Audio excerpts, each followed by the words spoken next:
J'ai deux nouvelles informations à propos du Galaxy S26 Ultra. Même si ces mises à jour sont intéressantes, Samsung prépare déjà des changements encore plus importants pour le prochain modèle Ultra.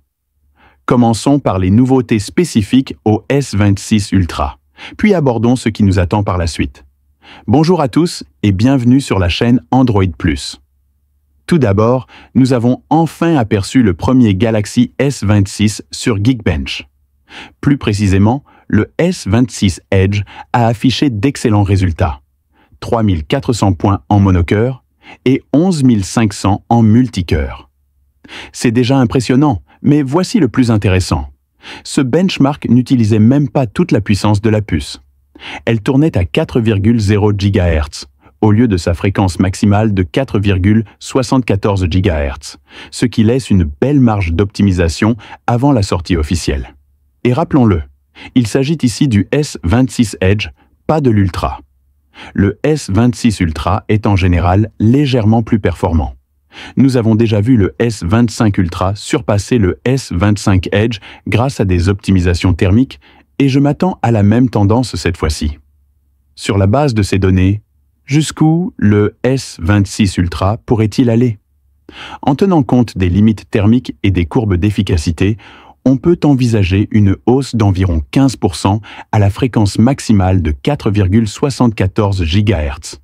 Cela pourrait propulser les performances monocœur au-delà de 4000 points et les performances multicœur à près de 13 000 points. Ce serait une amélioration notable non seulement face au S25 Ultra, mais également face au futur iPhone 17 Pro Max.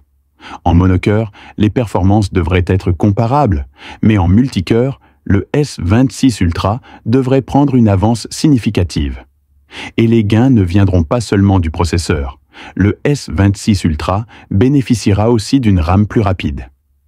Ice Universe annonce qu'il sera équipé de LPDDR5X, offrant des débits de 10,7 gigabits par seconde, soit environ 25% plus rapide que la RAM du S25 Ultra. De plus, il sera disponible avec 16 gigaoctets de RAM dans le monde entier.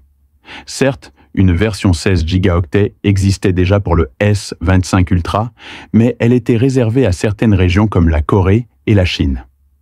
Avec le S26 Ultra, ce sera la norme mondiale pour la première fois depuis le S21 Ultra. Concrètement, une RAM plus rapide et plus capacitaire signifie ouverture des applications plus rapides, multitâches plus fluides, jeux à taux de rafraîchissement élevé plus stable. Performance accrue pour les tâches d'IA grâce à une partie de la RAM dédiée à ces traitements. Combiné au gain CPU, le S26 Ultra devrait offrir une nette progression dans tous les domaines. Mais même avec toutes ces nouveautés, Samsung travaille déjà sur un changement encore plus marquant pour le prochain modèle. Oui, je sais, il est tôt pour parler du S27 Ultra, alors que le S26 n'est même pas encore sorti. Certains diront, lancez d'abord le S26. Mais l'information mérite d'être évoquée, car si elle se confirme, elle sera majeure. Selon Ice Universe, Samsung prévoit d'intégrer un capteur Sony de 200 mégapixels dans le S27 Ultra. Sa particularité? Sa taille. Environ 2,5 cm par 2,8 cm, soit nettement plus grand que le capteur 3,3 cm diagonal du S25 et du S26 Ultra.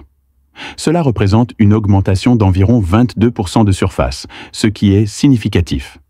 Un tel gain améliore non seulement la netteté, mais aussi la gestion de la lumière, de la profondeur et de la plage dynamique. Les photos en basse lumière pourraient être nettement meilleures et les portraits se rapprocheraient davantage de ceux pris avec un réflexe. Le revers?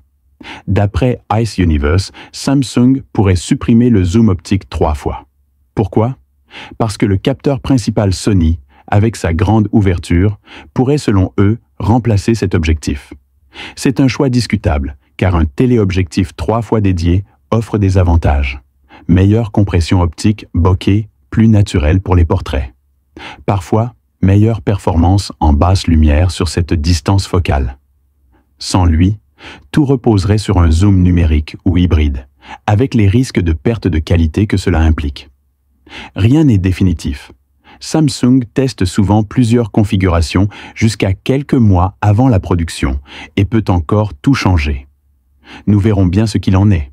En attendant, j'ai encore 6 autres mises à jour à vous partager sur le S26 Ultra. Pour ne rien manquer de l'actualité tech, restez connectés et abonnez-vous à Android+. À bientôt, prenez soin de vous.